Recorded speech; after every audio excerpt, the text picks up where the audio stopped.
Good day, everybody. Good day, one and all. Welcome to Canadian music in the 80s and 90s and more. Hope you like what you see. If you do, I'd love it if you subscribe. Um, it is a great honor to be joined by Glenn Milchem from Blue Rodeo, the longtime drummer. You're not the original drummer, but you've been there longer than the original drummer was, I would think. Oh yeah, yeah. 33 years. The Cleve Anderson, the first drummer, was with the band for about 3.5 years, and then Mark French, the second drummer, was with the band for 3.5 years, and I've been with them ever since. Now we're in year 40. How did you get start? How did you get into Blue Rodeo? Like, did you get a call or did you audition or? Well, I did get a call and I did audition. They knew about me. I played in a lot of bands around Toronto um, for about 10 years before I joined Blue Rodeo. And I was playing with an artist named Andrew Cash, who was on Mhm. Island Records at the time. And so they'd seen me play with him, as well as with a number of other local Toronto bands. They'd seen me playing over the years because, they used to go out and check bands out, like everybody did when we were younger. Yeah. and yeah, so when they decided they wanted to look for a new drummer, they thought of me because they'd seen me recently with playing with Andrew. Uh, Andrew had opened for them at Guelph University maybe a year prior to them calling me, and so they called me, and I came out and played with them, and it went well, and I've been with them ever since.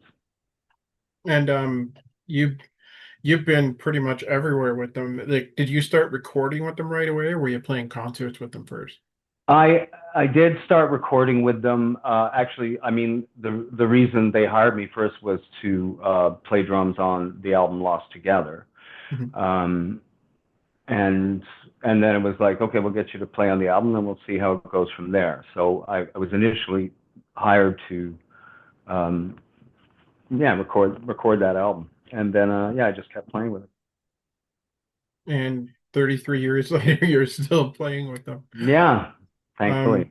and like I watched a lot of stuff in the documentary, and if anyone hasn't seen it, I suggest that they do. It's long overdue to see a documentary about what I consider one of Canada's greatest bands. Mainly because I love the fact that you pretty much remain mostly in Canada all these years. Yeah, that kind of happened out of circumstance. It happens to a lot of Canadian bands, particularly bands that might get major label deals, but those, especially this would happen, I think, to bands that got signed in the 80s and 90s, and maybe now less so now that with the age of the internet and bands sort of gaining international popularity, uh, you know, through the web. But in those days, if you got signed to a major label, but you were signed in Canada, it was very hard to get label attention outside of Canada. Right. And so, bands like us, the Tragically Hip, Sam Roberts, all come to mind, as being, bands that were very popular and remain very popular in Canada, but were kind of almost unknown outside of Canada. And we had kind of a cult following in certain places, which we could have expanded on. But the other thing about Blue Rodeo was that um, by the time they were touring the United States in earnest, they were like all in their mid 30s. And Jim had a family, he had a couple of kids, and they were just on the road constantly. And it became a situation, and really trying to break the states, which is what you have to do to break the states. You basically, you have to hit the road for like 2 years nonstop. That's what the Bare Naked Ladies did. Like they did that in Right. their 20s, before they had families. But guys in rodeo had families. They were leaving their families behind and just slogging it out. And it sort of became a choice between keeping your family or trying to breaking the United States, and Europe. So and there was a market in Canada, so it just made more sense to focus on that, and that's kind of how it's been. Kind of like I'm sure you're familiar with Spirit of the West. You were good friends with them over the years. They said the same Hmm. thing in their doc that they were, they didn't want to be away from their families a lot as Right. much as they had been in the past. Like they could have really pushed it to get more successful when they were, but they were just like, no, we don't want to be away from our families that much. Yeah. So it kind Yeah. of seems like kind of the same kind of mentality that Blue Rodeo had about that.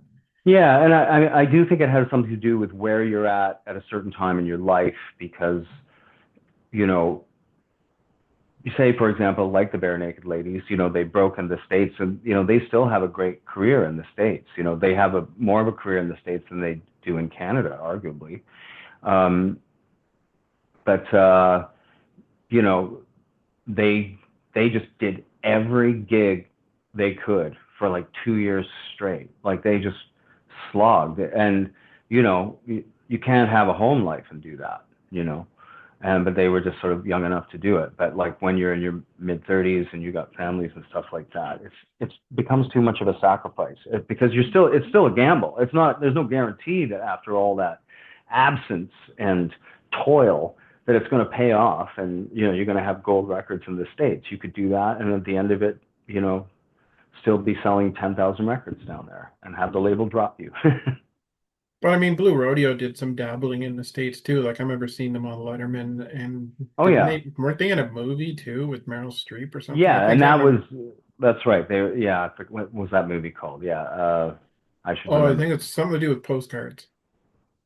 No, it's actually the Carrie Fisher's biography, Oh, okay. and it's sort of taken from her autobiography, Okay. but the name is escaping me. But yes, they were in that film, and that was kind of when they were working the States the most, and I did do like a fair bit of touring with them down the States. We had U.S. management. We had, a very big management company, Gold Mountain, who, were managing Nirvana and all these other big bands at the time, but they were very expensive.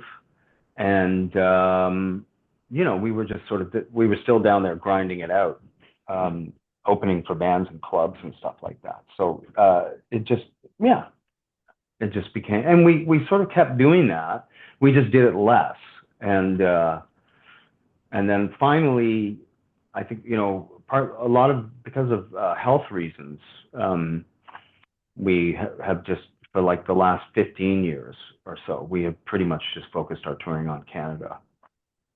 Yeah, because I mean, you're one of the few bands that can has really made a good living just staying here in Canada. Because I mean, you guys are one of the most well-known bands in Canada. I mean, I don't think you guys can go on tour pretty much any time and are pretty well guaranteed to have success because a lot of people like seeing you live and know what they're going to get when they see you. I mean, my thing is you play Budweiser stage every year and have for over 30 years. And before that, did they play the Forum before Oh yeah, that every year yeah, too? So it's like hmm that's been going on since they started, hasn't it? yeah, pretty much, yeah. There was a brief period when we first played the amphitheater, or Bud Stage as it's called now. We didn't like it at all, and we felt. And Greg had kind of Greg really liked the Forum, and he thought it was unnecessary, and so he was kind of like against the place a bit, and but we just found it like it was we weren't used to playing a venue that size, and we felt very far from the audience, and we didn't like the sound of it. So for a couple of years, we did our own shows at Fort York in Toronto, Right. and which was called the Stardust Picnic, and we also did Yeah. them. We did them in Guelph and in Ottawa. There were like a couple of satellite they were like a festival. There'd be a bunch of bands playing in side stages and stuff. We did that for a few years, and then we ended up coming back to the amphitheater, and we've been playing there ever since. And we just played our 25th show there this August, which was Wow. awesome. Yeah. That's amazing. You must love going back there and getting that. It's like it's a rite of summer. When's It Blue is. It is Rodeo like, coming to the Budweiser stage? yeah, it's really nice. And you know, there's always lots of family and friends there, and we usually get to play with you know, some awesome bands on the bill.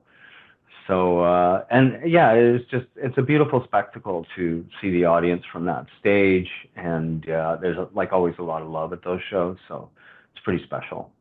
And you guys have always picked your opening act, haven't you? Like that you're usually fans of them and pick them yourselves, and it's not like these big tours where sometimes the opening act doesn't even get to meet the headliner. You Oh guys yeah, are well, usually pretty good friends with whoever you bring out there with you. yeah, we like to play with people we like and whose music we like and that sort of thing for sure. Yeah, and I mean, yeah, we're not isolated from people. And the one thing I've always loved about when you guys go on tour, you guys don't miss any pocket of Canada. It's not like you play Toronto, Montreal, Vancouver, and that's it. You guys go everywhere. Like I've seen you in Barrie, Oh and yeah, you yeah. We come play to Barry all the time. PEI, and you come to the Maritimes, and you guys hit every corner of Canada that you can, and have for years. Like, is that something you guys have always enjoyed? Yeah, I enjoy touring Canada a lot. It's really made me appreciate the country, and I've also gotten to watch it evolve in the 33 years, and really longer than that, because you know I was touring Canada with other bands before I was touring it with Blue Rodeo. So you know, so I've been touring for over, you know, 35 years, close to 40 years, and so I've really watched the country change, and it's really made me appreciate the country and the people, you know, and the landscape, the different landscapes. You know, you learn, and you can find something to love just about everywhere you go if you want to, you know, which is what I try to do. Well, yeah, it shows, and like I said, the way you guys don't just pick the big cities. You've been to small towns, you've been Oh everywhere you yeah. can think of. Hmm. Now you play in other, your Blue Rodeo is not the only thing you do. I know I saw you last summer out here in PEI playing with Tara Lightfoot. That's right. And I was quite surprised to see that because I think I saw you in one of her videos, but I didn't know you were actually playing with her live, which was quite an awesome surprise. And I got to speak with you briefly there. But you have other projects on the go. I was reading about the tribute act you're doing to legendary punk band The Fall. Yeah, that's one of the things I do. That's just sort of for fun. But it's me and a bunch of dudes I met who had a fall tribute band, and I when I heard that there was a tribute band to the Fall, I couldn't believe it. I've been a fan of the Fall since I was a teenager. They're a very acquired taste, but people that are into them tend to be really into them. You know, they have a huge and fascinating history. They existed for about 40 years till the singer died, probably about, I don't know, 6 or 7 years ago now. And they released something like 32 albums, so they have a Wow. huge catalog. And yeah, and so when I heard that there was a fall cover band, I thought, and I had some downtime, and I thought, well, and they were looking for a drummer. I thought, well, I got to check this out. And I got together and played with them, and it sounded great right away. And we've become really good friends too. So that's yeah, that's a project. I'm playing with them this Friday in Toronto, and yeah, I play with a bunch of bands. I play in this metal band called Ian Blurton's Future Now, which is led by Ian Blurton, who was the former leader of Change of Heart and Come On and Public Animal, and he's kind of and is also like a legendary producer. He's produced um, tons of bands like the Weaker Thans, the Lowest of the Low, Cursed, Tricky Woo, like just dozens and dozens and dozens of bands. And so I'm in his band now. That we're playing next week in Toronto, and then I play. I'm one of a few drummers that plays in a blues band that regularly plays Wednesdays at Grossman's in Toronto called Action Sound Band, which is led by Eric Schenkman, the guitarist of the Spin Doctors. Oh, cool. That's really fun. I love playing with those guys. They're great musicians. Um, and it's fun to play the blues.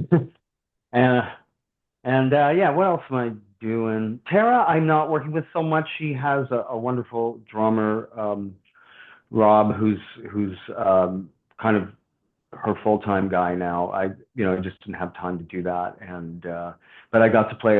She's got a new record coming out, an acoustic record. I got to play on a couple tracks with Rob, and so like there's actually double drums on those tracks, so they're very subtle. Uh, and I don't know. That's all I can think of for now. I'm sure I'm probably forgetting some people. I play in Colin Cripps's our band, Cool. CNC Surf Factory. That's a great sort of contemporary surf band that Colin's one of the guitar players in Blue Rodeo. Yep. And yeah, that's all I can think of for now. Well, it sounds like it sounds like you're a fan and are comfortable playing definitely eclectic styles of music. Like, I mean, definitely like different kinds of styles and are comfortable playing just about anything, which is what I Yeah, think makes a musician. yeah, I'd like to play with as many different people and different styles as I can because I just find it's good for my playing. I forgot to mention too that I'm working on a solo record. Okay. I used to have a band called the Swallows that I sang and played guitar in and wrote the songs for. And but I broke that band up in 2011. But I've still been writing songs, and I started recording a solo record with Ian Blurton, who I mentioned earlier, Yeah. as producing that. So that's another thing I'm working on right And what kind of direction is that going in? Is that just now. about anything, or is there a specific kind It's of kind of vibe you're going in, looking and for? well, I kind of wanted to do an acoustic record, and it's becoming more of a kind of maybe an experimental folk record. Hmm. You might call it that. And how many songs have you got prepared for that? Is it all 10. songs you've written? It's all songs I've written. There's one cover. I'm doing a cover of "Help Me Lift You Up" by Mary Margaret O'Hara, but all Oh, the other great. songs are my songs. I gave Ian like 20 songs, and he picked 10. So, I was about to say, over your years, you've probably played with a who's who of Canadian music over the years. I mean, I heard an interview with Sarah McLachlan today. I know you guys have been associated with her over the years. She's hmm been close to you guys. Um, I've seen you guys, I think, 8 times over the years. Once I think I saw you in Ottawa on Valentine's Day once. Um, but I've Oh, always been blown away by the bands that you guys associate yourself with. And um, but yeah, who are the ones that stand out to you? Like it's a real Canadian who's who over the years. you mean Canadian artists who stand Yeah, out, or I yeah, mean, there's that you guys have been associated with over the that years. that we have been associated with? Yeah, or Okay, played well, with, or I guess I can just sort of scroll backwards from recently. Well, you mentioned Sarah. So yeah. Sarah sang on 5 Days in July, Hmm. and that's when I first met her, and she was quite lovely and obviously a great singer. And then she kind of blew up after that, and I think partly because of her sort of skyrocketing to fame, our association with her became less frequent just because she was kind of moving in Right. bigger circles.